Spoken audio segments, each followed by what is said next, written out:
Hello everyone, कैसे हैं आप सब। I hope you all are fantastically good.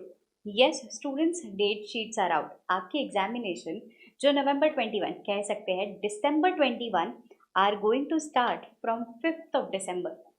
Students, this is a very golden opportunity where every student for every level has received almost 30 days extra. अगर कहने की कोशिश करें तो जो एग्ज़ाम्स 1st और 2nd नवंबर से स्टार्ट होती है यूजुअली, वो इस बार के लिए स्टार्ट हो रही है 5th of December से।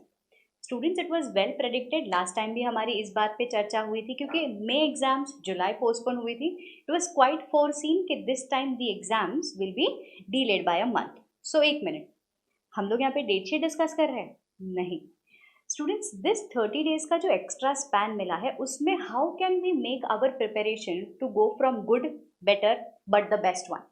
इसके लिए अभी बहुत सारे स्टूडेंट्स वो लैकिंग स्ट्रैटेजी क्या होनी चाहिए, वो लैकिंग किस हिसाब से पढ़ाई करना शुरू करना चाहिए। काफ़ी सारे स्टूडेंट्स अभी भी आर्टिकलशिप वाइंड अप करने के हैंड ओवर वाले फेज पे है कि मैम बस काम खत्म कर रहे हैं, हैंड ओवर कर रहे हैं, छुट्टी पे जा रहे हैं। So how can we start our preparation? First and foremost thing students, I would strongly suggest कि अगर आपका प्लान स्टडीज अब तक नहीं हुआ है, go for the fast track batch. Which batch I am talking about? I am talking about this Abhyas batch. ये Abhyas batch के बारे में बोल रही हूँ। This is a planned systematic studies. It is not in order to make you all pressurise, but एक rhythm में आने के लिए, एक सिस्टम में आने के लिए, जहाँ पे हम कहते हैं ना पढ़ाई शुरू करने के बाद वो सिस्टम में आने के लिए वो जो किक स्टार्ट चाहिए रहता है, this is the batch which you can 100% off for a genuine advice. यहाँ पे it is a revised course, everyday live classes चल रही है, and yes you can apply the code and take the maximum possible discount. Second important step, इस बैच के बाद ma'am कई बार हम लोग लिखने में मात खा जाते हैं। पढ़ाई तो कर लेते हैं, कंसेप्ट तो आता है, बट राइटिंग प्रैक्टिस मिसिंग है। अब ये राइटिंग प्रैक्टिस के लिए as I have already announced, we are every week में we are taking 2 live test. Every Wednesday and every Saturday we are taking this test. I am talking about this my dear friends. ये है अपना live virtual test series. Every Wednesday and every Saturday free में आपके special classes में live test series चल रही है, जहाँ पे मैं लाइव आपको समझाऊंगी कि ऑडिट में राइटिंग प्रैक्टिस किस हिसाब से करना चाहिए। शेड्यूलर मैंने ऑलरेडी आपको दे रखा है। इन तीनों चीज़ों की लिंक भी मैंने आपको डिस्क्रिप्शन बॉक्स में दे रखी है। फास्ट ट्रैक बैच का लिंक, सब्सक्रिप्शन का link and this live test series का लिंक। स्टूडेंट्स, अगर आप lectures basically plus classes attend कर पाए ना कर पाए, टेस्ट सीरीज के लिए तो I would strongly suggest please don't miss any test. अगर आपकी तैयारी नहीं भी हुई है फिर भी टेस्ट अटेंड कीजिएगा। Third and the most important thing with regards to paper number 3 जो ऑडिट का पेपर है, महासंग्राम सीरीज। स्टूडेंट्स, एमसीक्यू की प्रैक्टिस भी बहुत इंपॉर्टेंट होती है बिकॉज इट इज 30 मार्क्स, कोई कम नंबर नहीं है। 30 मार्क्स अगर हम लोग देखने जाए, 30 marks, this 30% of the portion. कई बार स्टूडेंट्स को लगता है मैम ये तो ऐसे लेके आ रही है, बट क्वेश्चन देखने के बाद सिट्टी पिट्टी गुल, क्यों? प्रैक्टिस नहीं है। ऐसा नहीं कह सकते कि कंसेप्ट नहीं आते, बट प्रैक्टिस करना ज़रूरी है स्टूडेंट्स। टाइम को किस हिसाब से मैनेज करें, क्वेश्चन को किस हिसाब से इंटरप्रेट करना चाहिए, कैसे राइट सिलेक्शन ऑफ ऑप्शंस हो पाएगा, इसके लिए भी स्टूडेंट्स मैंने 14 सेशन का महासंग्राम सेशन स्पेसिफिकली फॉर नवंबर 21 उर्फ दिसंबर 21 लेकर के रखा है। ठीक है, सो इसकी भी लिंक मैंने आपको डिस्क्रिप्शन बॉक्स में दे रखी है। This is how you can plan paper number 3 auditing in a best possible manner. These are the resources which you can use and plan for not only passing but 60+ 70+ in this paper. Now students, I won't take much of your time. ये announcement करना बहुत ही ज़्यादा important था क्योंकि कई बार students को फ्री रिसोर्सेज के बारे में नॉलेज नहीं होता and they all miss on these free resources. Please make this best use, maximum use of this resources. And हाँ, इसके अलावा भी अगर आपको कोई सेशंस की रिक्वायरमेंट हो, कोई स्पेसिफिक तैयारी की ज़रूरत हो, without any hesitation post it in the comment section below. We will 100% try to adhere all your possible request. And also my dear friends, एक सीरीज अपकमिंग है in the next month, that is the revision series. Live revise करेंगे, सिर्फ revise करेंगे क्योंकि concept, clarity, पढ़ाई, retention सारे के सारे रेगुलर बैच और प्लस बैच में हो रही है। बट हाँ, वो रिवीजन सेशंस होने वाला है नेक्स्ट मंथ में। सिर्फ रिवीजन करेंगे, फटाफट फटाफट क्विकली रिवाइज करेंगे कंटेंट को, दैट इज अपकमिंग। इसका डेट, टाइम, शेड्यूलर बहुत ही जल्द, very soon we will announce it. ये अपकमिंग। चलिए students, I won't take much of your time, अब आप कंटिन्यू कीजिए आपका ये वाला सेशन। हम मिलेंगे आपसे अगले सेशन में। Till then you all keep studying, keep revising. All the very best.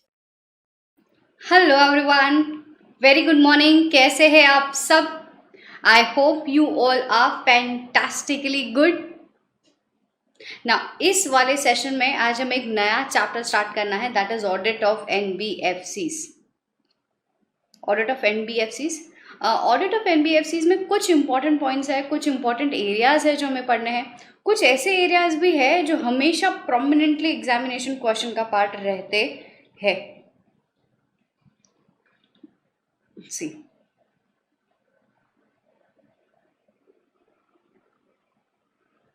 prudential norms, so on and so forth. ठीक है, this chapter is also not that big, it is rather interesting as a chapter. कुछ चीज़ें repetitive भी है इसमें, कुछ चीज़ें नई भी है इसमें। एंड ये चैप्टर मोर और लेस, ये चैप्टर पढ़ने के बाद आपको बैंक ऑडिट का जो अंडरस्टैंडिंग है वो ज़्यादा स्ट्रांग हो जाने वाला है। सो मोर और less NBFC and bank audit, इनके criterias of auditing, areas of auditing are almost same. ठीक है, तो शुरू करें। चलिए, बोलो श्री अम्बे मात की जय। Yeah. So now, when you talk about the word NBFCs, non-banking financial company, ये NBFC exactly क्या है? I understand. Now you will break up the words and you will tell me कि it is non-banking means it is conducting the business of finance, but it is a non-banking means it is not registered under Banking Regulation Act. So my next question to you all will be, if it is not registered under Banking Regulation Act, it is registered under which act? तो यहाँ पे because it is a company, it is registered under a Companies Act, as well as there is a criteria under RBI Act. There is a criteria under RBI Act as per section number 45IA to take up the registration. ठीक है, so being a company, ये company तो registered है ही है, but licensing, when it talks about कि मुझे financing business करना है, then licensing is also required under RBI act as per section 45IA। इसका रिपोर्टिंग, द रजिस्ट्रेशन का रिपोर्टिंग बीइंग एन ऑडिटर हमें कारों में भी करना होता है। If at all we are auditing any NBFCs, we have to separately mention this clause that whether the company is required to take registration under section 45IA of RBI Act or not. For Caro 2016, this was the last clause, clause number 16. Okay, this was the last clause obtaining registration under section 45IA. समझा है? पक्का? So this was all about the introductory part कि NBFCs होता क्या है, register कैसे होती है. Now going to the formal definition में they have given the principal business, they have given कि it is a financial institution. ठीक है, इसके बाद we are going to study, ये देखो यहाँ पे regulation, registration and finally we'll be studying the types of NBFCs. ठीक है,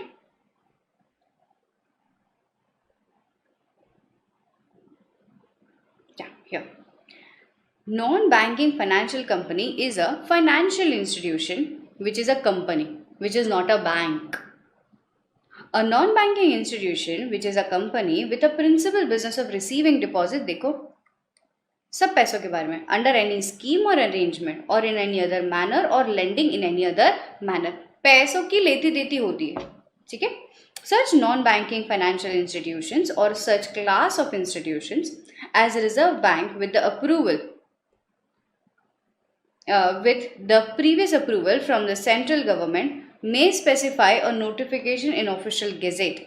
Basically, further, the financial activities as a principal business also happens when a company's financial asset constitute more than 50% and income from such financial asset is also more than 50%. Constitute more then 50%। अब देखो वो क्या कहता है कि कोई ऐसी company जिनका मेजर काम, जिनकी फाइनेंशियल एसेट टोटल एसेट से 50% है, मतलब ये है हमारी बैलेंस शीट, ये है एसेट। एसेट में यहाँ पे टोटल एसेट है 100 करोड़। अगर out of 100 CR I have financial asset as 51 CR and ये फाइनेंशियल एसेट से होने वाली जो फाइनेंशियल इनकम है that is also contributing almost more than 50%, तो हम कहेंगे अच्छा ये वाली जो कंपनी है वो फाइनेंशियल एक्टिविटी में इन्वॉल्व है और ये नॉन बैंकिंग फाइनेंशियल इंस्टीट्यूशन। ठीक है। A company which fulfills both these criteria shall qualify as an NBFC and would require registration as NBFC under RBI Act। समझ में आता है? अब RBI Act के कौन से सेक्शन के अंदर रजिस्ट्रेशन लेना है हमें? 45IA। 45IA। Under section 45IA of RBI Amendment Act, no NBFCs is allowed to commence or carry out any business of NBFCs without registration। Absolutely ना, विदाउट सर्टिफिकेट ऑफ रजिस्ट्रेशन हम आपको काम करने नहीं देंगे। बिकॉज होता क्या है, एक तो आप पैसों में लेती देती करते हो, ऊपर से आप बैंकिंग रेगुलेशन एक्ट के अंदर रजिस्टर्ड नहीं हो, तो फिर आपको बैंकिंग के नॉर्म्स, प्रूडेंशियल नॉर्म्स, ये सब भी एप्लीकेबल नहीं है। आपके पास वो स्ट्रिक्ट गवर्नेंस, आपके ऊपर वो बैंकिंग रेगुलेशन का गवर्नेंस भी नहीं है। हो सकता है कि आप लोगों के पैसे लो और जो business effectively in public interest करना है वो ना करो, तो आरबीआई आ जाता है पिक्चर में, बोलता है रुको रुको रुको, आपको अगर फाइनेंसिंग बिजनेस करना है करो बिंदास, बैंकिंग रेगुलेशन एक्ट में रजिस्टर नहीं होना मत हो जाओ बिंदास, but you have to take certificate of registration. Basically this is licensing, इसके बिना हम काम नहीं कर सकते। ठीक है। Under RBI act, having a net own fund of rupees 25 lakhs not exceeding rupees 200 lakhs। एक मिनट, यहाँ पे ना अभी ये जो मिनिमम और मैक्सिमम का क्राइटेरिया ना वो 2 करोड़ ही हो गया है। ठीक है। एज आरबीआई में notify in official gazette, basically ये RBI minimum net own funds की रिक्वायरमेंट बताता रहता है एज पर द नोटिफिकेशन। मैं जब भी आपको टाइप्स ऑफ एनबीएफसीज बताऊंगी ना, इस टाइप्स ऑफ एनबीएफसीज में भी कई ऐसी एनबीएफसीज है जिनका minimum net own funds is 3 CR, 300 lakhs ऐसा कहते हैं। तो that is specified under notification, that is specified by RBI. ठीक है। या the point of 25 lakhs was revise upwards to 2 CR। तो अब ये मिनिमम और मैक्सिमम 2 करोड़ हो चुका है। ठीक है। डन डन डन पक्का। And the upper limit is also revise, the upper limit ये जो 2 करोड़ था is also revise. The upper limit in relation to net own funds requirement commencing NBFC business has been increase from 2 CR, ये 2 CR है, 200 CR as per the finance bill 2019। it is bill, it is not billy। yeah, ठीक है। So what is a net own fund requirement? Minimum net own fund requirement 2 crore से लेकर के 100 करोड़ तक का। समझता है? पक्का? Sure? Next is types of NBFCs. अब ये टाइप्स ऑफ एनबीएफसीज में ना एक पहले तो कंसेप्चुअल क्लैरिटी ले लेते हैं, फिर we'll go into the actual classification of type based on the nature of NBFCs. ठीक है। पॉइंट नंबर 1, सी कई सारे एनबीएफसीज ऐसे होते हैं जो डिपॉजिट एक्सेप्टिंग एनबीएफसीज होते हैं। People, do you all remember section number 73 to section 76? CA inter, CA IPCC, yes, section 73 to section 76 deposit accepting norms. Yes, इनमें हम लोगों ने ओपनली वो सेक्शन में बता करके रखा था कि no private company is allowed to accept any deposits. Yes, however we give an exception to NBFCs. हमने कहा कि अगर आप नॉन बैंकिंग फाइनेंशियल हो एंड अगर आपको डिपॉजिट एक्सेप्ट करना है, आप क्राइटेरिया फुलफिल करो और डिपॉजिट एक्सेप्ट करो। अब यहाँ पे क्या हो रहा है, this NBFCs are involving public interest. मतलब क्या, ये जो डिपॉजिट है ना ये पब्लिक डिपॉजिट्स है।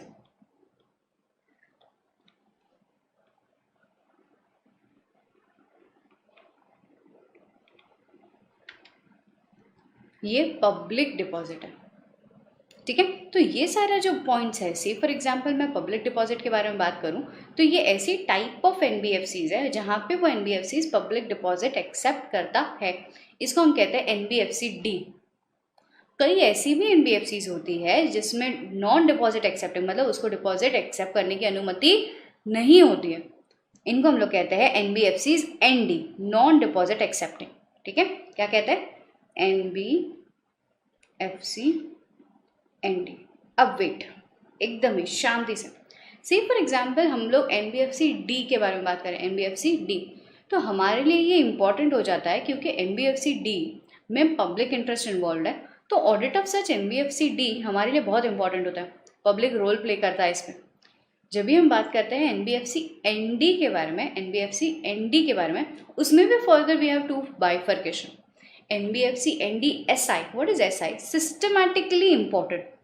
मैंने कहा ये क्या होता है? बोलता है जो एनडी है, जो पब्लिक का पैसा नहीं यूज कर रही है या फिर पब्लिक डिपॉजिट एक्सेप्ट नहीं कर रही है, बट जिनका asset base is more than equals to 500 CR, जिनका asset base is more than equals to 500 CR, उन एनबीएफसीज को हम कहेंगे this is NBFC which is not a deposit accepting but still this is systematically important. हम लोग क्या कहेंगे उसको?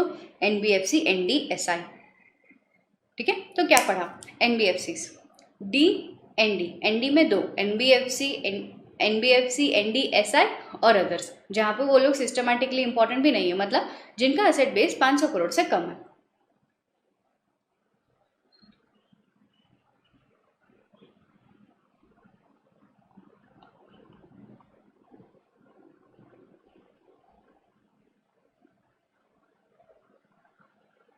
समझा है?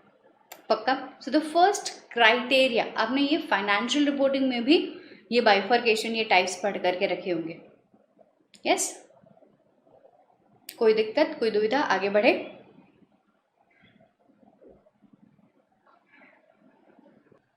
Okay, the first type is ICC, investment credit company, investment and credit company, ICC कहते हैं इसे।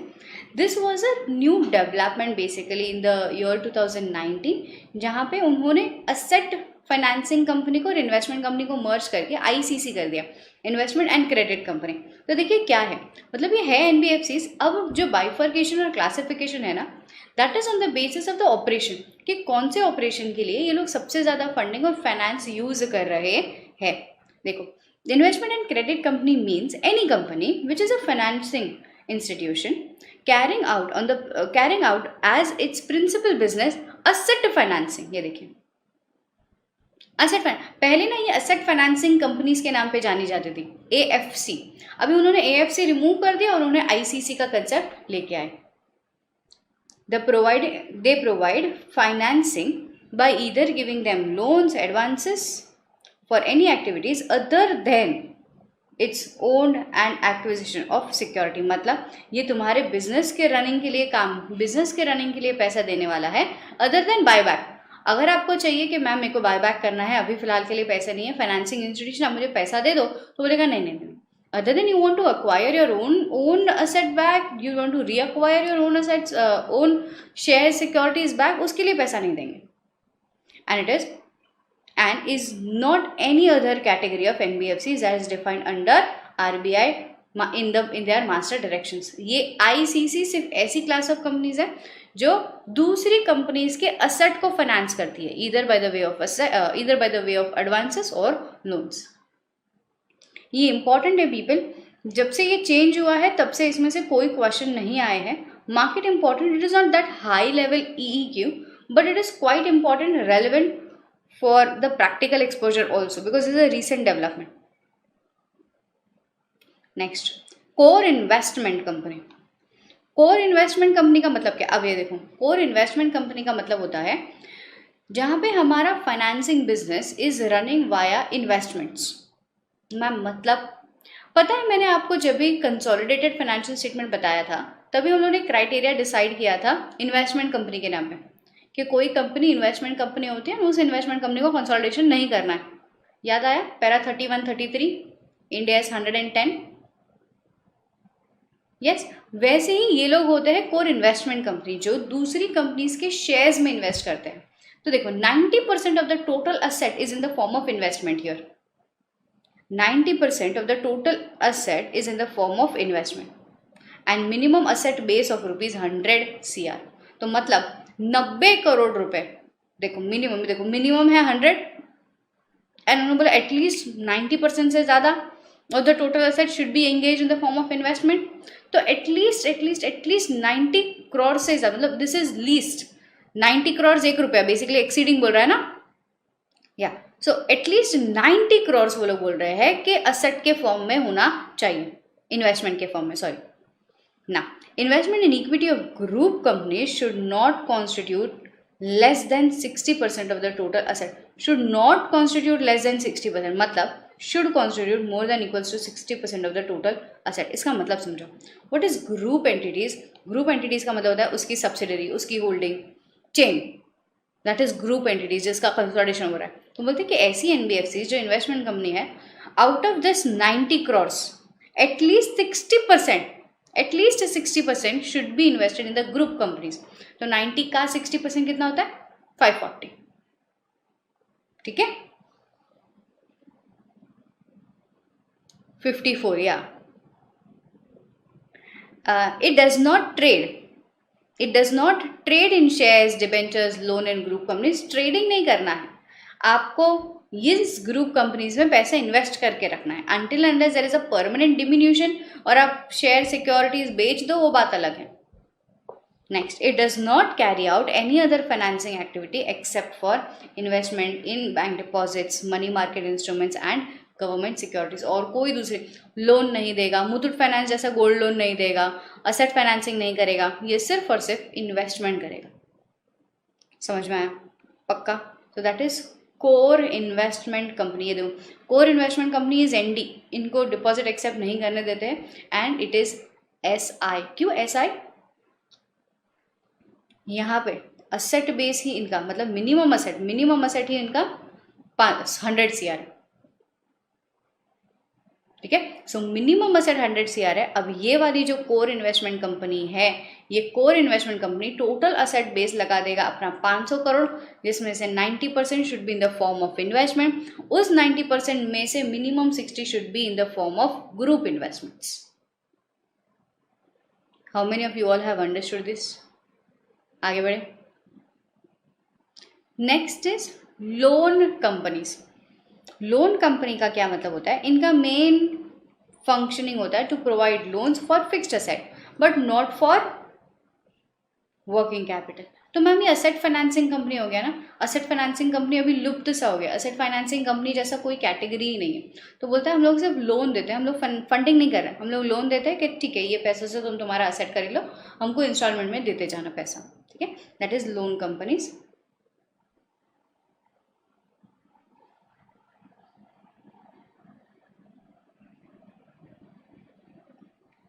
असेट फाइनेंसिंग नहीं करते हैं क्योंकि ये वाला जो क्राइटेरिया है वो चला गया है फर्स्ट वाले में, इन्वेस्टमेंट इन क्रेडिट कंपनीज में। यहाँ पे आता है असेट फाइनेंसिंग। तो हम लोग लोन तुम्हारे परचेजेस के लिए दे रहे हैं, purchases, salary, working capital basically,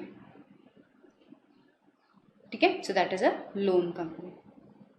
next is infrastructure company. What is infrastructure company? Infrastructure company का भी net own fund should be minimum, ये देखो मोर देन इक्वल्स टू बता रहा है, इससे ज़्यादा हुआ तो चलेगा, इससे कम नहीं चाहिए।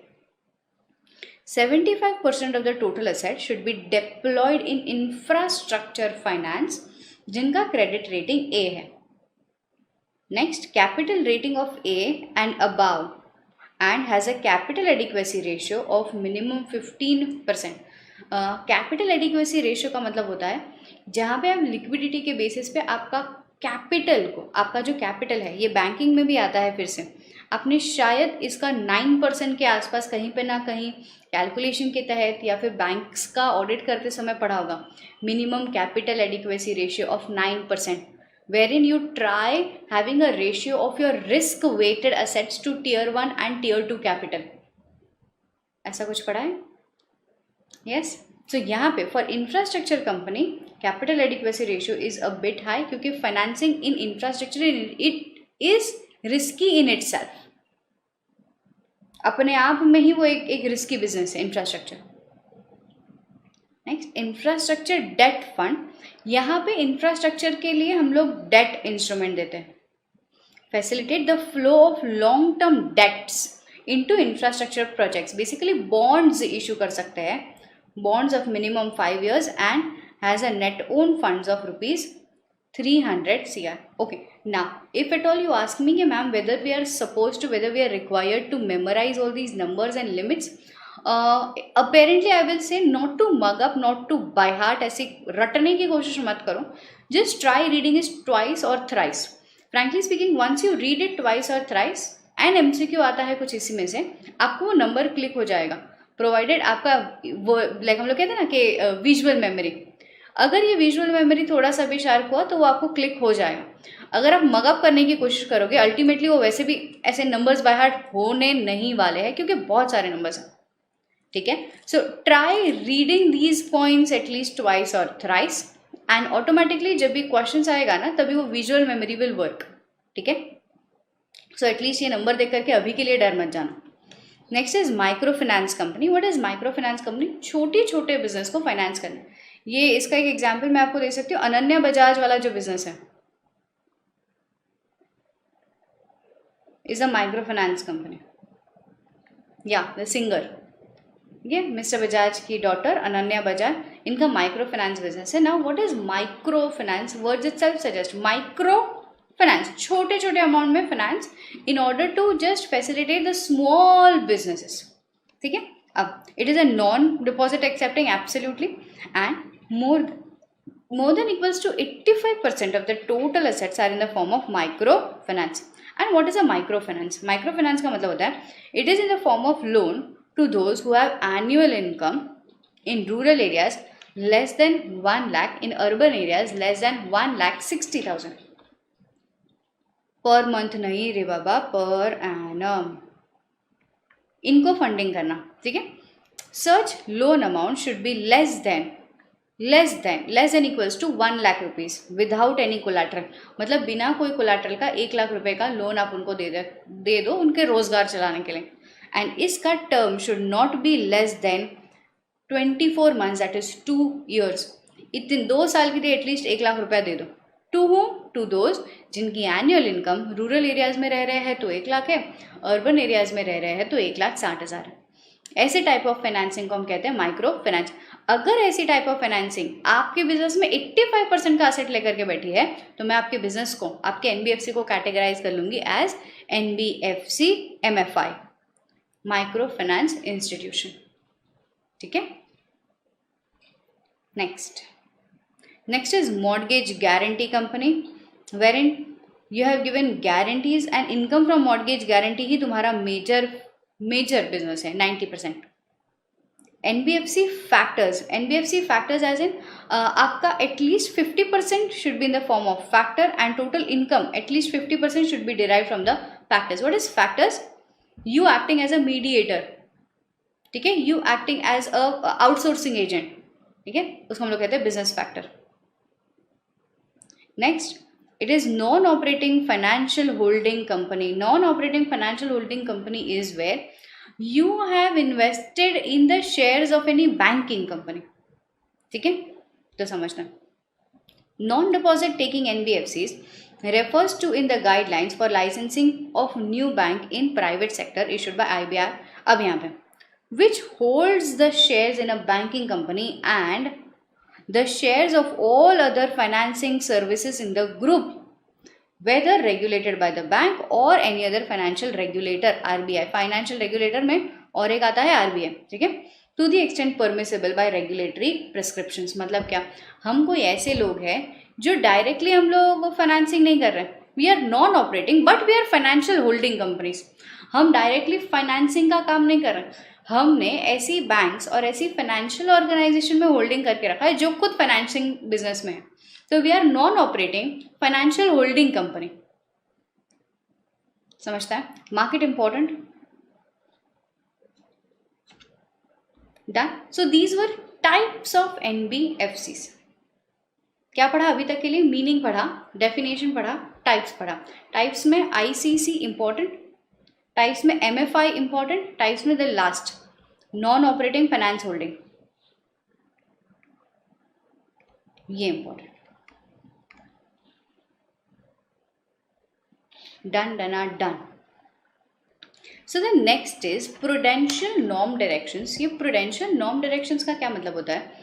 प्रूडेंशियल मीन्स वाइज, कुछ ऐसे डायरेक्शन, कुछ ऐसे norms which is asking NBFC to act wise. क्योंकि पैसों में डील कर रहा है ना, तो बोलता है कि देखो लॉस हो सकता है, देखो क्रेडिट वर्दीनेस चेक करना होता है, लिक्विडिटी मेंटेन करिए।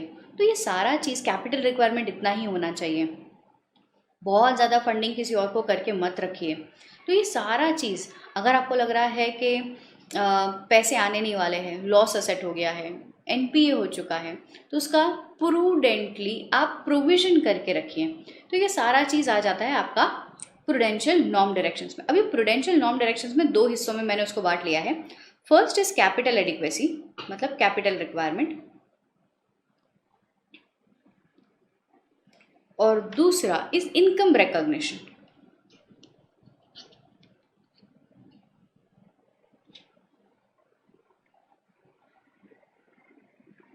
दूसरा इज इनकम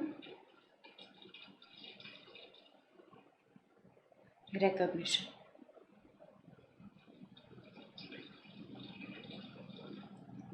ठीक है, तो जो पहला पार्ट कहता है ना, वो कहता है देखो प्रूडेंटली कुछ ना कुछ मूडी, अपने पास कैपिटल इतना तो होना ही चाहिए, which is adequate to fulfil any contingent liability, any demand और टर्म लायबिलिटी। ठीक है, डिमांड और टाइम लायबिलिटी। तो ये वाला चीज़ें क्या बोलता है कि इतना कैपिटल रखो।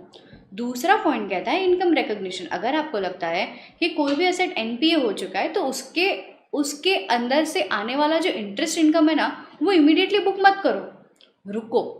don't actually record the interest income on accrual basis, you record that on cash basis. And secondly income recognition में और एक पार्ट कहता है कि जो भी आपको एनपीए लग रहा है उसका टाइमली बेसिस पे प्रोविजन करते चलिए। मान लीजिए कि हो सकता है शायद इतना ना मिले, हो सकता है पैसा डूब जाए, हो सकता है 100% डाउटफुल हो जाए, तो उसका प्रोविजन करते रहें।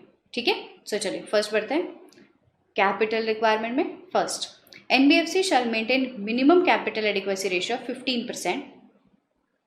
The tier 1 capital, ये देखो tier 1 capital and tier 2 capital के बारे में अगर हम बोलने जाए ना, तो tier 1 capital, tier 2 capital are based on the risk weighted assets. ठीक है, so all in all आपके इस capital का calculation होता है, and वो calculation आपको RBI directions के हिसाब से करना होता है कि what will be included as tier 1 capital, what will be included as tier 2 capital.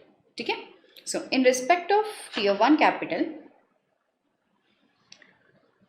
In all the applicable NBFCs except for NBFC MFI and IDF NBFC. What is IDF? Infrastructure debt financing, infrastructure debt financing. ठीक है, IDF. Except for this tier 1 capital should not be less than 10%। बाकी इन दोनों के लिए less than 10% हुआ फिर भी चलेगा, बट ऑलमोस्ट एमएफआई और आईडीएफ के अलावा जितनी भी एनबीएफसीज है उनका मिनिमम टर्नओवर टियर 1 कैपिटल होना चाहिए 10%। इसके बाद NBFC engaged in lending against gold. What is lending against gold? Muthoot gold finance, ठीक है, that is lending against gold shall have minimum tier 1 capital of 12%. ठीक है, इनका स्पेसिफिकली बता दिया है। Done done done. यूजुअली कितना होना चाहिए? 10%, except for NBFC MFI IDF and any NBFC which are lending against gold, यहाँ पे टियर 1 कैपिटल होना चाहिए एटलीस्ट 12%। ठीक है, ये कहता है कैपिटल रिक्वायरमेंट का प्रूडेंशियल नॉर्म्स। इसके बाद आता है asset classification and income recognition. Income recognition में whenever the asset turns as NPA, non performing asset, you classify that NPA under standard, substandard, doubtful, doubtful में secured portion, unsecured portion and loss asset। ठीक है, ये classify करने के बाद भी जो भी NPA हो जाता है उसका इनकम आप अक्रूवल बेसिस पे नहीं, रैदर रिसीट बेसिस पे बुक करोगे। क्यों? क्योंकि हो सकता है उसमें से इंटरेस्ट इनकम आए ही ना। ठीक है, इसके ऊपर ना आपको जस्ट मार्क दिस इम्पॉर्टेंट,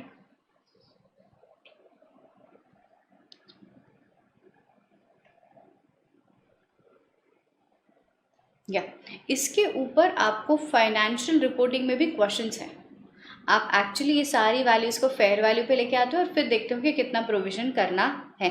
से for example you are NBFC, you are bank and I am a person who have borrowed funds from you. ठीक है, मैंने फर्स्ट टाइम डिफॉल्ट किया, यू विल से कि ठीक है ये पहला ही महीना हुआ है, 90 दिन नहीं हुआ। ऐसे करते करते मैंने सेकेंड इंस्टॉलमेंट, अगर सेकेंड इंस्टॉलमेंट मैंने अनपेड, मतलब मैंने डिफॉल्ट किया है इन पेमेंट, यहाँ पे you will consider me as an NPA. अगर आपने मुझे एनपीए डिक्लेयर किया हुआ है तो आपको प्रोविजन करना पड़ेगा कि यह हो सकता है यार कि मैम नेक्स्ट इंस्टॉलमेंट भी पे ना करे, उसका प्रोविजन मैं अभी से करके रख देता हूँ। तो you make that tabular chart in your answers and आप उसको फेयर वैल्यू पे लेके आते हो, डिस्काउंट करके लेके आते हो फेयर वैल्यू पे, एंड देन यू से कि अच्छा हो सकता है इतना अमाउंट मुझे ना मिले और उतनी अमाउंट की इनकम आप, या फिर उतने अमाउंट का जो एंट्री है वो रिवर्सल एंट्री पास करते हो। ऐसा कभी कुछ किया है? Yes, okay. Next is classification. Classification में भी रुको, मैं आपको नीचे एक छोटा सा चार्ट बता देती हूँ यहाँ पे। Let me make it out over your, आप अपने नोटबुक्स में बनाइएगा।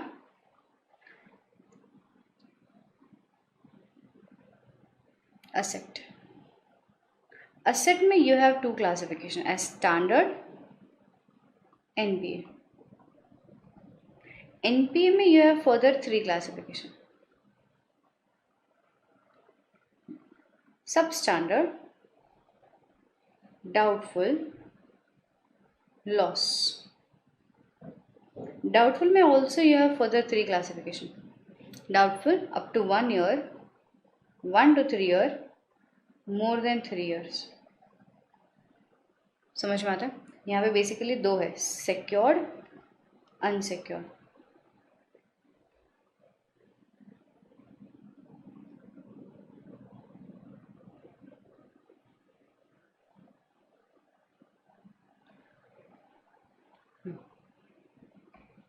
So doubtful में you have firstly secured portion and unsecured portion।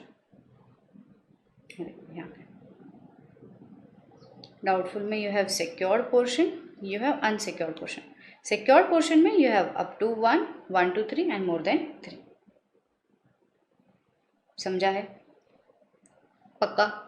ठीक है, अब ये क्यों बताया हमने? क्योंकि depending upon the classification of asset you need to make provision for it. तो देखते हैं क्या होता है। Standard asset means it means the asset in which there is no default in repayment in receiving the funds. 0.4%, थोड़ा सा provision करके रखो, अब तक डिफॉल्ट तो हुआ नहीं है। एनपीएस में यू हैव मल्टीपल क्राइटेरिया। बोलता है any asset, a term loan, a demand और a call, bill, debt under the head OCA, basically other current asset, any dues on account of sale overdue for a period of more than equals to 6 months। But wait, जहाँ पे lease और hire purchase के बारे में बात आती है, lease और हायर परचेज के बारे में बात आती है, यहाँ पे हम एनपीए डिक्लेयर करेंगे when the amount is overdue for more than 12 months। 12 months। For all other 6 months, for lease and hire purchase 12 months। अगर ऐसा है, अगर एनपीए है, तो अब हम देखेंगे वेट, सब स्टैंडर्ड के टाइम पे हम लोग 10% का प्रोविजन बुक करके रखेंगे। अब सब स्टैंडर्ड क्या होगा? Any asset which has been classified as NPA and NPA for a period not exceeding 18 months, for a period not exceeding 18 months। Doubtful कौन होता है? अ लोन और अ लीज असेट और अ हायर परचेज और any other asset which remains in substandard category for a period exceeding 18 months. 18 महीने से ज़्यादा हो गया, 18 मंथ से ज़्यादा हो गया तो आप कैटेगरी में आ जाओगे डाउटफुल। अब डाउटफुल में हम देखेंगे कि बॉस इनके पास इन्होंने कोलैटरल दिया है या नहीं दिया है। कोलैटरल दिया है मतलब सिक्योर्ड पोर्शन है, तो सिक्योर्ड पोर्शन का up to 1 year 20%, 1 to 3 years up to बोले तो लेस देन इक्वल्स टू 1, ठीक है। 1 to 3 years 30%, more than 3 years but secured portion है तो 50% का प्रोविजन कर लीजिए। मैम व्हाट इफ हमारे पास कोलैटरल ही नहीं है तो बॉस गई भैंस पानी में, 100% का प्रोविजन बुक कर लीजिए, you don't have any collaterals, ठीक है। Unsecured without collaterals 100% and loss asset हो गया फिर भी 100%। ये लॉस असेट क्या होता है? Wherein you have observe it is adversely affecting the recovery of that asset. इधर कोलैटरल की वैल्यू डाउन हो चुकी है, इधर आपको लग रहा है बहुत सारा समय बीत चुका है, तो ये सारा का सारा will be considered as loss asset. देखो, an asset which is adversely affected by the potential threat of non recoverability due to erosion in the value of security और नॉन अवेलेबिलिटी ऑफ सिक्योरिटी और fraud और any kind of omission. अगर हमको लगता है कि by any means, अभी यहाँ पे ना मैं टाइम के बेसिस पे लॉस असेट को क्लासिफाई नहीं करें। What is loss asset? जहाँ पे मुझे लगता है पैसे आने की बिल्कुल चांसेस नहीं है, क्योंकि जो वैल्यू, मैं आपको एक मूवी का नाम बताती हूँ, ladies versus Ricky Bahl movie देखी? रणवीर सिंह वाली मूवी है, रणवीर सिंह और अनुष्का शर्मा, लेडीज वर्सेस रिकी बहल। देखी?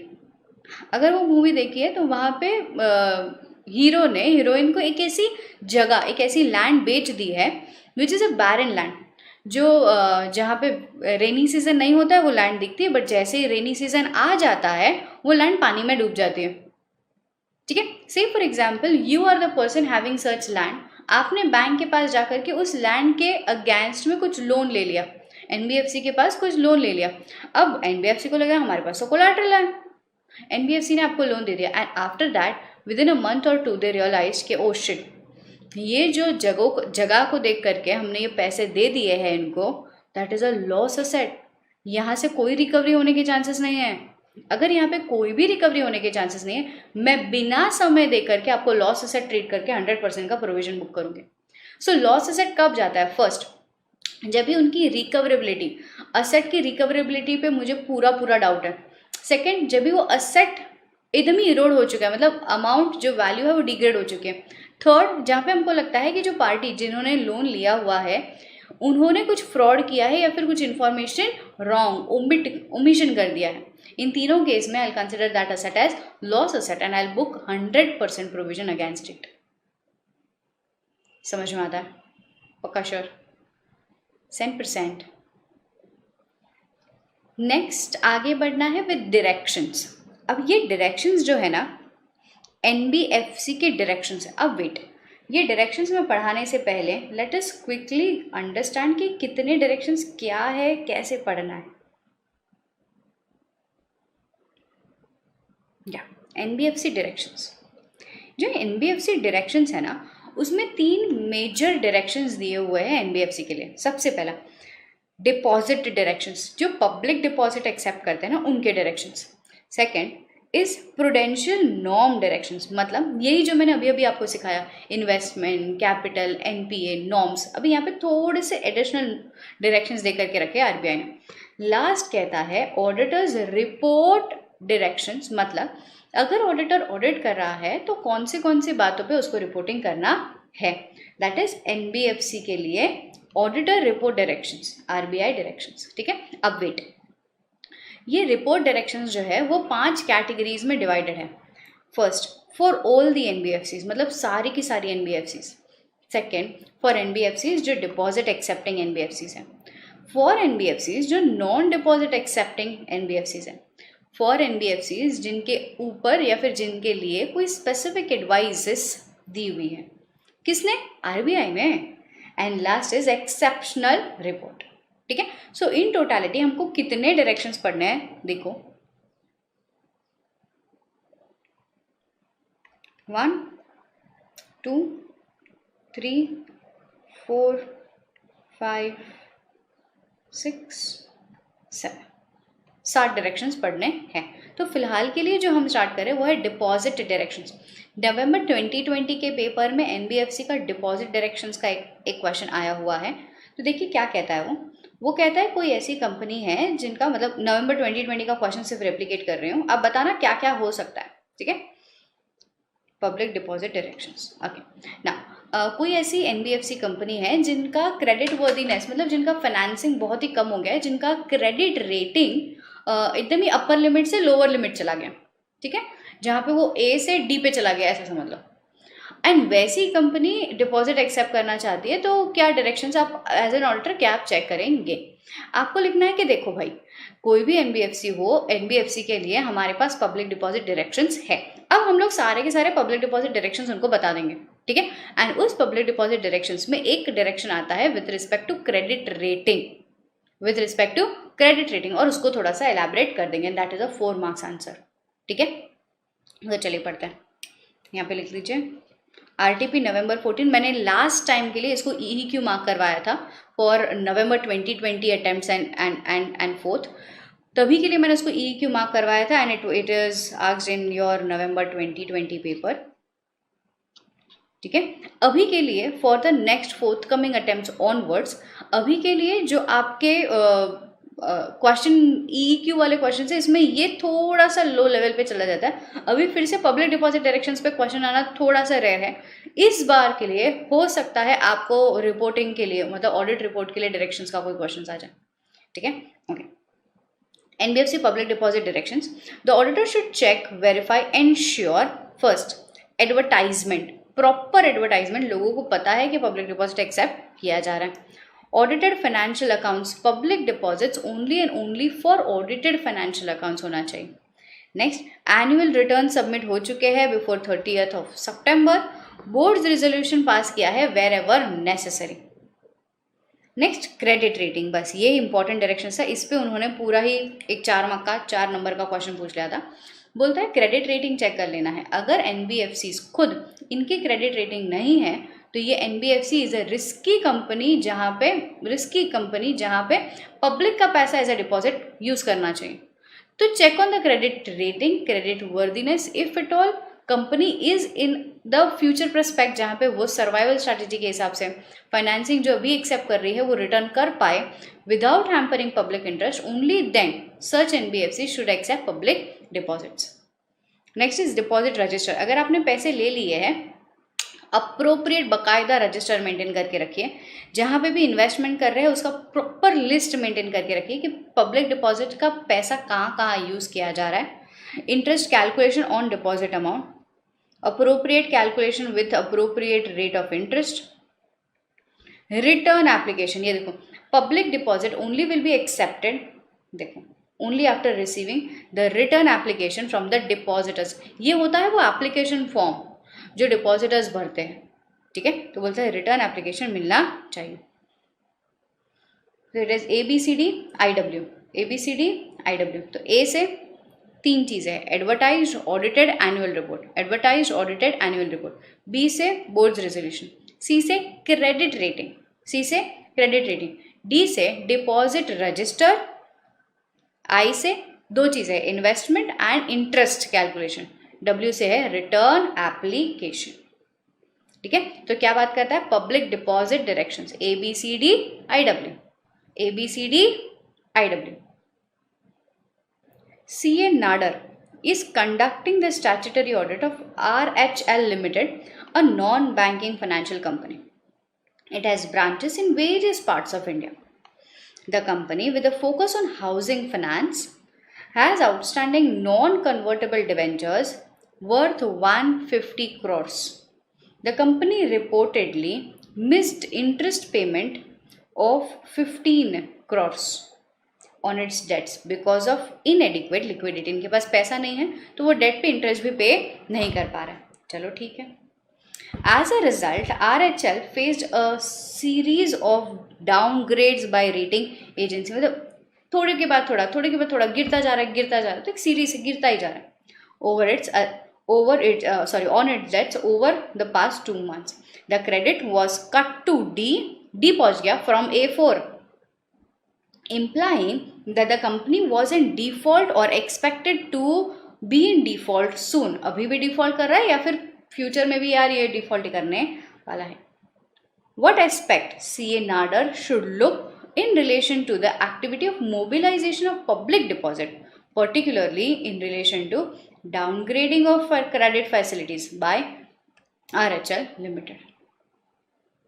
ठीक है. सो मोबिलाइजेशन ऑफ पब्लिक डिपॉजिट, पैसे कहाँ यूज हो रहे हैं, यूटिलाइजेशन, क्रेडिट वर्दीनेस, रीपेमेंट के क्या सर्वाइवल स्ट्रैटेजीज है, रीपेमेंट के लिए क्या फंडिंग है इनके पास, इनका बिजनेस ग्रोथ और स्ट्रक्चर क्या है, आरबीआई इनको अलाउ कर रहा है कि नहीं कर रहा है, जहाँ पे स्पेसिफिक परमिशन सीख करनी है इन्होंने परमिशन ली हुई है कि नहीं ली हुई है, ये सारा चीज़ हम चेक करेंगे.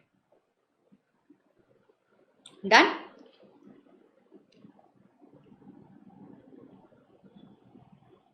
Next is NBFC prudential norm directions. What is prudential norm directions? अभी हम लोगों ने कहा एक्टिंग प्रूडेंट. तो प्रूडेंशियल नॉर्म डायरेक्शंस में क्या होगा? चेकिंग कैपिटल रिक्वायरमेंट, एनबीएफसी की खुद की पॉलिसीज क्या है कि कैसे असेट को क्लासीफाई करते हैं, इनकम ऑन एनपीए को कैसे कैटेगराइज करते हैं, स्टेटस ऑफ एनपीए. ये स्टेटस ऑफ एनपीए क्या है जो अभी हम लोगों ने सीखा? Standard NPA. एनपीए में you have substandard, doubtful, loss. Doubtful में you have secured, unsecured. Secured में you have less than 3, 1 to 3, more than 3. Provisioning requirements percentage के साथ साथ. Valuation of investment update. Now this is something important. Valuation of investment, देखो जहाँ पे permanent diminution in the value of a set है वहाँ पे आप वैल्यू को डिग्रेड करके रखो, ठीक है. बट जहाँ पे permanent diminution in the value of asset नहीं है वहाँ पे you have to stick with appropriate valuation policy. ये वैल्यूएशन मन मर्जी के हिसाब से नहीं होगा कि ठीक है यार ये वैल्यू हिस्टोरिकल वैल्यू से चलने दो, ये वाला वैल्यू फेयर वैल्यू पे वैल्यू करो, ऐसा नहीं होगा, ठीक है. Next is ceiling limit. Ceiling limit on investment. Investment in the form of lending that is loan and investment in the form of shares that is हम लोग ने इक्विटी ओन करके रखा है उस कंपनी का, शेयर्स ओन करके रखा है, ठीक है. सिंगल बोरोवर है, अगर सिंगल बोरोवर है तो in the form of loan you give him the funding up to 15%. In the form of equity you give him funding up to 15%. कुल मिलाकर के आप लोन भी दे रहे हो, शेयर्स भी दे रहे हो, कुल मिलाकर के composite limit is 25% for a single borrower, for a group of borrower, for a single group of borrower, जहाँ पे एक कंपनी में कई सारी सब्सिडरी कंपनीज और पूरे ग्रुप को आप फंडिंग दे रहे हो. तो बोलता है in the form of lending that is in the form of loan 25%, in the form of shares 25%, composite limit is 40%. समझ में आता है? पक्का? Sure. So mark this point important. Mark it EEQ.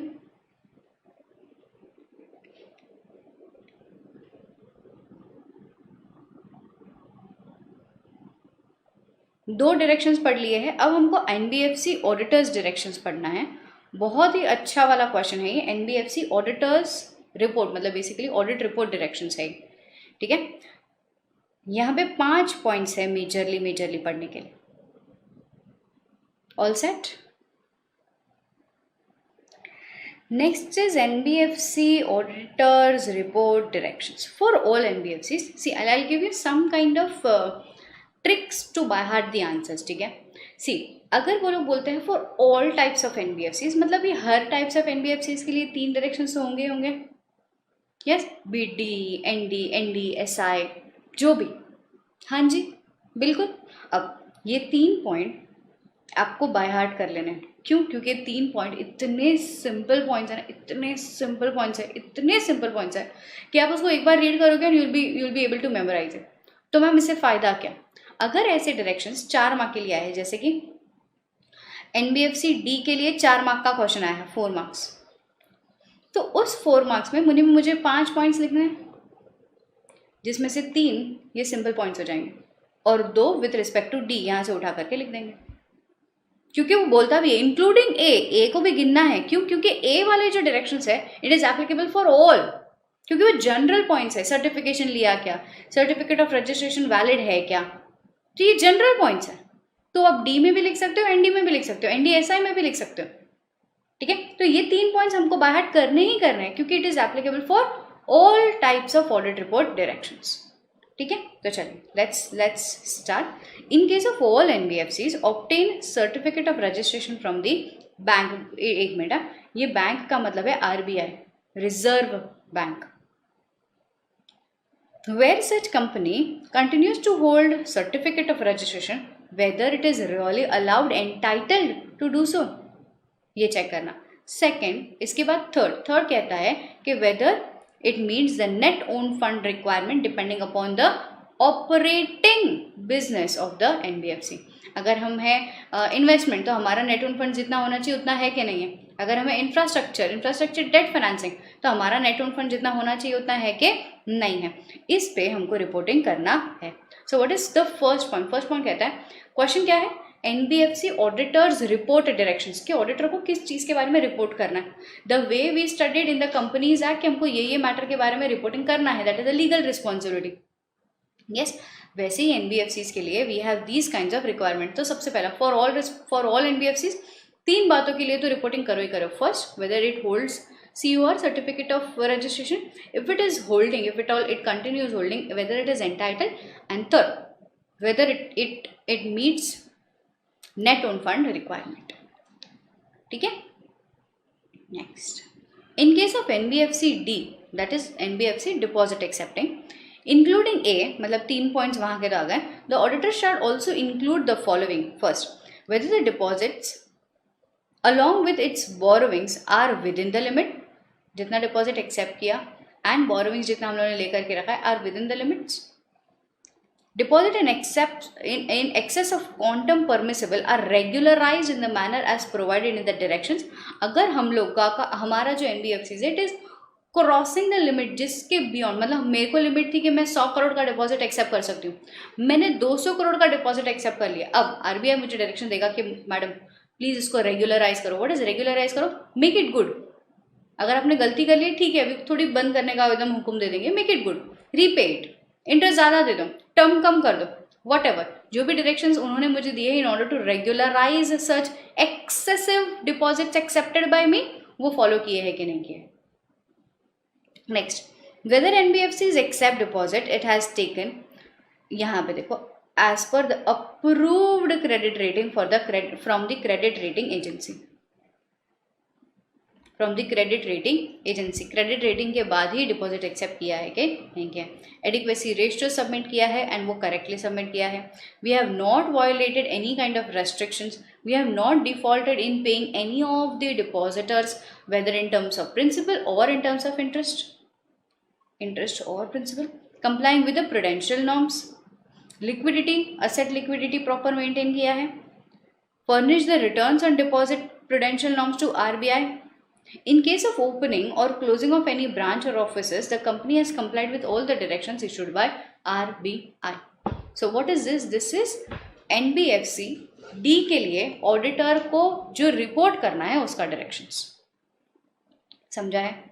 Next is NBFC ND, ये है non deposit accepting. यहाँ पे हम लोगों ने मोस्टली सिर्फ डिपॉजिट के बारे में बात किया, अभी यहाँ पे हम लोग सिर्फ नॉन डिपॉजिट के बारे में बात करेंगे। ठीक है, इसमें भी देखो point number 1, including A above. A में कितने पॉइंट है? COR है, अगर है तो क्या वो एंटाइटल्ड है, नेट ओन फंड्स अप्रोप्रिएट है, नेट ओन फंड्स अप्रोप्रिएट है। ठीक है, तो इंक्लूडिंग ए अबव ये 3 पॉइंट्स तो है। इसके अलावा also include accepting deposit should be done only after boards resolution. देखो अगर हम लोग एक तो ND है, ऊपर से हम लोग डिपॉजिट्स एक्सेप्ट कर रहे हैं, तो should be after valid board resolution. In case of NDSI, what is NDSI? Systematically important, जिनका एसेट बेस बड़ा है। Capital adequacy ratio has appropriately arrived at, company has furnished to the bank, कौन सी bank? Reserve bank, to the bank the annual statements of capital fund, risk assessment and risk assessment ratios. Whether NBFC ND has correctly been classified as NBFC MFI, company has complied with prudential norms. Next, directions, यहाँ पे वो 4th वाला point है, specific directions वाला। देखो what is specific directions. हो सकता है आपको बैंक आरबीआई या कंपनीज एक्ट ने कुछ डायरेक्शंस दे करके रखा है स्पेसिफिकली सिर्फ आपकी ही एनबीएफसीज को। अब आपकी एनबीएफसी को मैं ऑडिट करने आ रही हूँ, तो मैं ये चेक करूंगी अगर कोई स्पेसिफिक डायरेक्शंस दे करके रखा है, हम लोग बोलते हैं स्पेसिफिक एडवाइसेस, ये स्पेसिफिक एडवाइसेस को एनबीएफसी ने कंप्लाई किया है या नहीं किया है, उस पर रिपोर्टिंग करना। From the bank, RBI advises from the bank that it is not required to hold certificate of registration whether the company is complying with the conditions stipulated by the bank. Next, other obligation to submit exceptional report. Wait, अभी इसको आगे बढ़ाओ ना, उसके पहले what do we mean by the word exceptional report? दिखाना नहीं है, yeah, what do we mean by the word exceptional report? What is exceptional? वाह गजब, ऐसा बोलेंगे एक्सेप्शनल, क्या क्या बात है यार, एकदम एक्स्ट्राऑर्डिनरी। एक्सेप्शनल का मतलब होता है except for, that is qualified. और एक्सेप्शनल रिपोर्ट कब हम देंगे, जब भी कंपनी ने मतलब एनबीएफसी ने कुछ चीज़ों का उल्लंघन किया है, कॉन्ट्रावेंशन किया है, फॉलो नहीं किया है। In that case we being auditor we will issue exceptional report. तो अब देखो, where in case of NBFCs the statement of any items referred is unfavorable or qualified, or the company has not complied with the following provision of RBI Act, NBFC prudential norms for D, और NBFC ND के लिए prudential norms और public deposit directions। अगर आपने ये सारा चीज़ या फिर इसमें से कुछ भी चीज़ नॉन कंप्लाई या कॉन्ट्रावेंट किया है, अनफेवरेबल है या एडवर्स है, क्वालिफाइड है, वहाँ पे आएगा हमारा एक्सेप्शनल रिपोर्ट। क्या आएगा? Exceptional report. समझता है? पक्का? Sure? 100%? Yes. Next is classification of fraud. अभी जो क्लासिफिकेशन ऑफ फ्रॉड है ना, ये भी पास्ट एग्जाम क्वेश्चन रह चुका है एंड इसके बाद ये आरटीपी क्वेश्चन भी रह चुका है। ठीक है, ये आरटीपी क्वेश्चन भी रह चुका है, classification of fraud bye NBFCs. Basically NBFCs के लिए ना, when I made you all understand SC number 240 FFR and misappropriation of asset, fraudulent financial reporting and misappropriation of asset, that was also types of fraud. ठीक है, that was also classification of fraud. ये वाला question is very well based on that concept. समझो, देखो, सिर्फ just look at these words, classification of fraud. सबसे पहला point you will remember this जब भी मैंने आपको लायबिलिटीज ऑफ ऑडिटर पढ़ाया था, miss appropriate and criminal breach of trust. Do you remember? Miss faience के टाइम पे मैंने ये चीज पढ़ाई थी। Yes, breach of trust. So that is our classification. Next, manipulation of books, fraudulent encashments through forged instrument, conversions of property, that is fraudulent financial reporting. Unauthorized credit facilities, जहाँ पे हमको allowed नहीं है, but you are giving credit facilities, unauthorized, you are giving rebates, discounts, allowances, that is also fraud. Cash shortages and negligence. What is cash shortages? जहाँ पे ना हमको पता नहीं चल रहा है but we are running short of funds, record में दिखा रहा है 15 लाख और हमारे पास है कुछ कम, दैट इज कैश शॉर्टेजेस। हो सकता है किसी ने कैश के साथ कुछ गलत की चीज़ की हो, चोरी कर दिया हो, डिफाल्केशन किया हो वगैरह। नेक्स्ट इज कैश शॉर्टेजेस में we have some more understanding, 5,000 10,000 की लिमिट है, will do it. Cheating, forgery is जाली सिग्नेचर करना। Irregularities in foreign exchange transaction, any other types of fraud which are not falling under any specific head. अब cash shortages में देखो, following will be treated as fraud and reported accordingly. In case of cash shortages more than 10,000, this will be reported. ठीक है, this will be reported. अब यहाँ पे देखो, even if, देखो, say for example आपके अकाउंटेंट ने ये 10,000 का फ्रॉड या फिर शॉर्टेज जो है वो सामने से आकर के बताया कैशर ने कि मेरे टोटलिंग में मिस्टेक आ रहा है या पैसे इतने लिखे और इतने आ रहे हैं, तब जा कर के तुम 10,000 की लिमिट देंगे, थोड़ी सी अपर लिमिट। सेकेंड पॉइंट कहता है कि अगर कैशियर ने तुमको बताया नहीं था कि 5,000 का शॉर्टेज आ रहा है, आपने या मैनेजमेंट ने फाइंड आउट किया है कि यार कैश शॉर्टेज है, तो हमारे लिए छोटा वैल्यू भी मटीरियल हो जाएगा। सो समझो क्या है, cases where cash shortages more than 5,000 if detected by management auditor inspecting officer and not reported by the person handling cash. उस बंदे ने हमको नहीं बताया, हमने चेकिंग करते समय ये पाया है कि यार there is a cash shortage, तो here cash shortage of 5000 will also be material and we'll report it accordingly. ठीक है, सो कैश शॉर्टेजेस अगर कैशियर ने सामने से आकर के बताया तो 10,000 की लिमिट रखिए, बट अगर कैशियर इज साइलेंट एंड हमने ये डिटेक्ट किया है तो हमारे लिए 5,000 रुपये की लिमिट होगी फॉर रिपोर्टिंग। ठीक है, सो कैश शॉर्टेजेस पे तारा है, तारा जमी पे, cash shortages more than 10,000 will be reported, but if the cashier handling the cash has not reported, we have detected, तो 5,000 भी reporting करेंगे। Next, areas of audit. Now, areas of audit में you have specifically 4 headings जिसमें आपको audit करना है। Now, I'll just make you all understand, इसको by heart करने के लिए ना you don't have to put in extra efforts. This is just vouching and verification. Vouching and verification. And for those who have studied under a new syllabus, that is audit of items of financial statement, ऐसा करके C inter में एक chapter है audit of items of financial statement, जहाँ पे एक element या एक आइटम आपको दे दिया जाता है, you try about that, you check about the title, you check about the ownership, you check about the credit worthiness, you check about the completeness, calculation, valuation, measurement, cut off, classifications, ये सारा तुम चेक करते हो।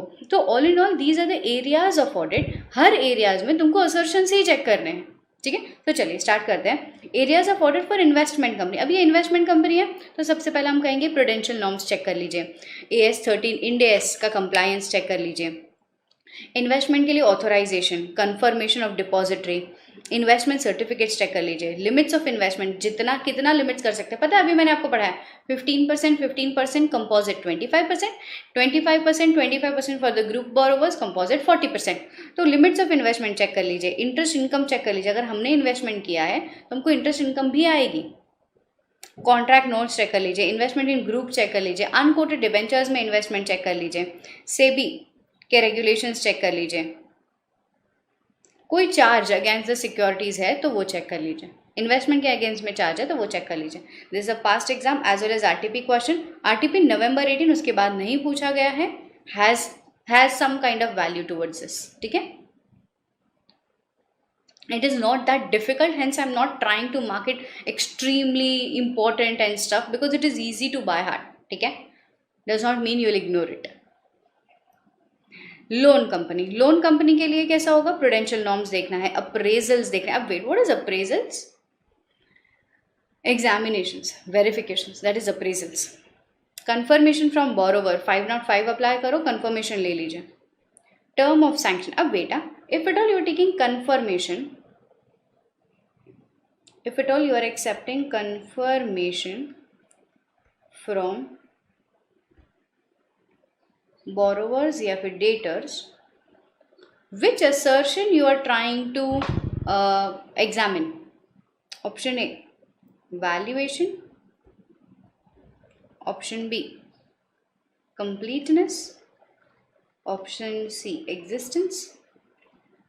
Option D, accuracy. बताओ।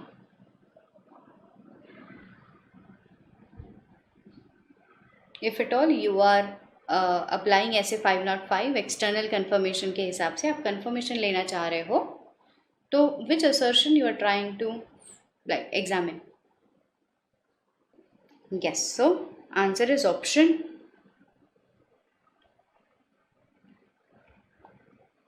सी, that is existence. यहाँ पे भी वही चीज़ आएगा कि वी नीड टू नो कि सीरियसली ऐसे कोई बोरोवर है या नहीं है। बिल्स डिस्काउंटिंग, लिमिट्स चेक कर लीजिएगा कितना बोरोविंग्स है।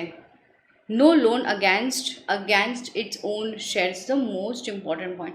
समझो ये क्या है कि हर जगह पे आएगा, यहाँ पे भी आएगा, आगे भी आएगा। No loan, no lending facilities, no financing against its own securities. इसका मतलब क्या समझो, when you talk about its own securities, I am NBFCs and you are the person who wants loan. आपने मेरे कंपनी के शेयर्स खरीद करके रखे हैं, मैंने कहा चलो बढ़िया। आप मेरी कंपनी के पास आए, NBFC के पास आए और आपने मुझे कहा कि मैम हमें ना फंड्स की ज़रूरत है। मैंने कहा कोलैटरल में क्या रख रहे हो? बोलते हैं मैम मैंने ना आप ही की कंपनी में इन्वेस्टमेंट करके रखा था, आप ही की कंपनी के शेयर्स हैं मेरे पास, ये लो रख लो, और इस शेयर्स के अगेंस्ट में मुझे आप लोन दे दो। बिकॉज मेरे लेंडर, अगर आपके हिसाब से मैं देखने जाऊं तो आपके लिए वो इन्वेस्टमेंट है, वो असेट है, आप वो असेट को गिरवी रखने के बाद लोन दे सकते हैं। बट एनबीएफसी के एंगल से देखो, मेरे एंगल से देखो, क्या मैं मेरी ही सिक्योरिटी के अगेंस्ट में आपको लोन दे दूं? वैल्यू डाउन हो गया अगर शेयर्स का, तो अगर आप पैसे डिफॉल्ट, अगर आप पैसे नहीं दे पाए तो क्या बायबैक करेंगे, फोरफीट करेंगे शेयर्स? आपके एक लेंडर के लिए बायबैक के प्रोसीजर्स लगाएंगे? क्योंकि मेरे ही शेयर्स मैं थोड़ी सेल कर सकती हूँ फिर से, हाँ या नहीं? So that is a next point, no loan against its own shares. Market important. Next, inter corporate deposits, IDCs देख लेना है, प्रोविजंस देख लेना है, और इनकम फ्रॉम सच लोन देख लेना है। Next, leasing company, prudential norms, appraisal, installation of asset देखना है, इंश्योरेंस देखना है, लीज एग्रीमेंट देखना है, कंप्लायंस विद AS 19 और अप्रोप्रिएट इंड AS नंबर देखना है। Hire purchase company, again same thing, prudential, appraisal, installation, insurance, ownership. Ownership is again important, ownership, vehicle registration certificate, क्योंकि ये हायर परचेज है तो व्हीकल रजिस्ट्रेशन सर्टिफिकेट देखना है आपको, इनकम देखना है, रिपोजिशन देखना है, कोई चार्ज नहीं क्रिएट किया है ऑन दैट असेट। जो चार्ज हायर, जो असेट हायर परचेज पे लिया है उसी असेट के ऊपर आपको चार्ज क्रिएट करके लोन नहीं लेना है, क्योंकि वो आपका पैसा ही नहीं है। It is as good as NBFC ने आपको लोन दिया है, पैसा दिया है, एंड आपने एक असेट खरीद लिया। अब उस असेट को गिरवी रख करके आपने कोई बैंक के पास से लोन ले लिया है, ऐसा नहीं करना है। ना ये असेट आपका है, ना इसमें लगे हुए पैसे आपके, क्योंकि हायर परचेज पे, अगर आपने हायर परचेज पूरा ही इंस्टॉलमेंट EMI पे करने के बाद पोजेशन टाइटल अपने हाथ में ले लिया है तो बात अलग है, तो जो करना है वो करिए।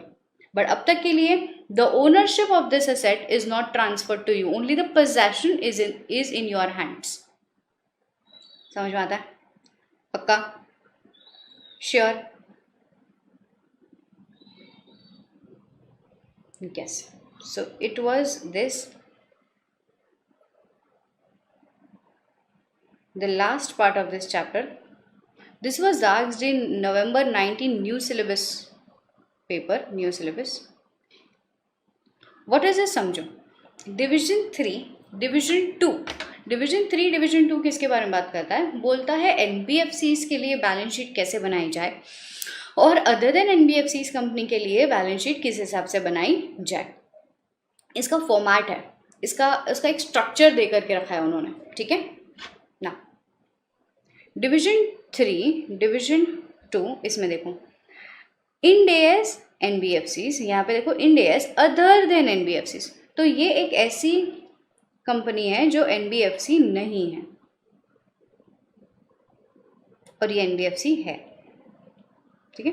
तो मैम तो क्या इनकी डिस्क्लोजर्स अलग है, ठीक है। बीइंग NBFC इनका जो डिस्क्लोजर रहेगा वो लिक्विडिटी के हिसाब से रहेगा, फाइनेंशियल इंस्ट्रूमेंट्स के हिसाब से ज़्यादा इंपॉर्टेंस देते हुए रहेगा, फाइनेंशियल एक्टिविटीज़ को इंपॉर्टेंस देते हुए रहेगा, राइट। तो that is a differentiation between schedule, जहाँ पे हम लोग बोलते हैं शेड्यूल 3 के लिए डिविजन 2 एंड डिविजन 3, ठीक है। Okay, first, NBFCs are allowed to present the items of balance sheet in their liquidity form, in the order of their liquidity।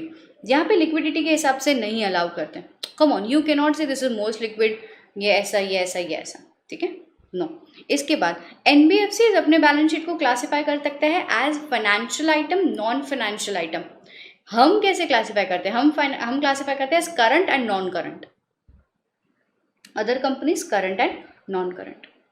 Next, NBFCs is required to specifically separately disclose any items of other income, other expenditure which is exceeding 1% of the total income, ठीक है। यहाँ पे क्या है, यहाँ पे भी separate disclosure तो मांगता ही है, but other than NBFC is required to separately disclose any income or expenditure which exceeds, which exceeds 1% of the revenue from operation or 10 lakhs whichever is higher। यहाँ पे है इनकम, यहाँ पे है revenue. Next, separate disclosures under receivables. The debt due from LLP in which the director is a partner, इसका separate disclosure देना है. यहाँ पे कोई ऐसा separate disclosure नहीं आना है. मतलब क्या? See for example, we have NBFCs, ठीक है. मेरे NBFCs में एक डायरेक्टर है मिस्टर ए. वो डायरेक्टर कोई पार्टनरशिप फॉर्म मतलब LLP में पार्टनर भी है. आई बीइंग NBFC, मैंने वो LLP को फंडिंग दे करके रखा है. इसका सेपरेट डिस्क्लोजर देना है. देखो, सेपरेट डिस्क्लोजर्स अंडर रिसीवेबल्स की मुझे उनसे पैसा लेना है क्योंकि मैंने उनको दे करके रखा है पैसा. द डेट ड्यू फ्रॉम, कहाँ से ड्यू है? From that LLP. मैम वो LLP को इतना इंपॉर्टेंस क्यों दे रहे हो आप? क्योंकि उस LLP में जो पार्टनर है ना वो मेरे कंपनी का डायरेक्टर है. तो हो सकता है डायरेक्टर ने अपने फायदे के लिए against companies benefit, against companies interest अपने पार्टनरशिप फॉर्म को लोन शोन दिलाए. तो बोलते हैं उसका सेपरेट डिस्क्लोजर देकर के रखो. Every stakeholder should know about that transaction. Next, NBFCs are required to disclose the item comprising revenue from operation and other comprehensive incomes OCI on the face of the statement instead of part of the notes. Like incomes को हम लोग face of the P&L में ही bifurcate करके रखेंगे as revenue from operation कितना है, other comprehensive OCI कितना है. यहाँ पे हम ऑलमोस्ट इसको नोट्स में बताते हैं. इनकम में फिर क्लासिफाई करते हैं ऑपरेशनल इनकम एंड OCI. समझ में आता है? पक्का? डन? 100% श्योर? कोई दिक्कत, कोई क्वेरी, कोई दुविधा? So this is how we complete NBFC का ऑडिट. NBFC का audit. NBFC audit is one of the difficult chapter as per the students who all appear for examination. ठीक है? But I really don't feel that NBFC is just a kind of chapter which require more of understanding and by hearting.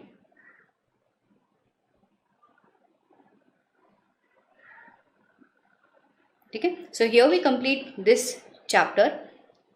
So that is all for current session. You all keep studying, keep revising. I will see you all in the next session. Be safe. Take care. Bye-bye.